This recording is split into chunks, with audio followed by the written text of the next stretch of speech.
હિતેશભાઈ છે, હું ધોરણ 7 માં અભ્યાસ કરું છું। આજે મારે 15 ઓગસ્ટ વિશે થોડી વાત રજૂ કરવી છે।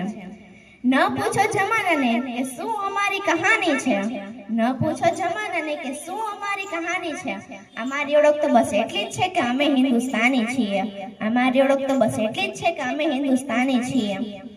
15 ઓગસ્ટ 1947 ના રોજ આપણો ભારત દેશ બ્રિટિશ શાસનથી આઝાદ થયો હતો।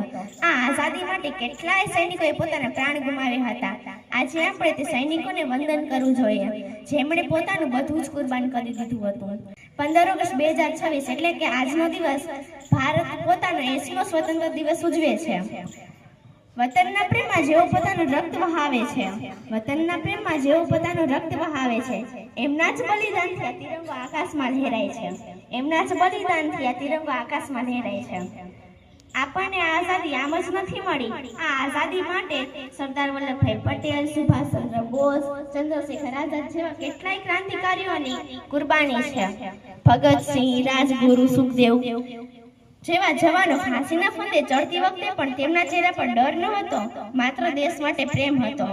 તેઓએ હસતા મુખે દેશ માટે કુરબાની આપી દીધી હતી। ખુશનસીબ છે એ લોકો જે દેશ માટે કુરબાન થાય છે, ખુશનસીબ છે એ લોકો જે દેશ માટે કુરબાન થાય છે। મરીને પણ એ લોકો ઇતિહાસમાં અમર થઈ જાય છે, મરીને પણ એ લોકો ઇતિહાસમાં અમર થઈ જાય છે। આપણો ભારત દેશ આઝાદી પછી ખૂબ જ પ્રગતિ કરી રહ્યો છે। વિજ્ઞાન, ટેકનોલોજી, ખેતી, શિક્ષણ બધા જ ક્ષેત્રોમાં ભારત ખૂબ જ પ્રગતિ કરી છે। છતાં પણ આપણા દેશમાં કેટલી પ્રકારની સમસ્યાઓ છે।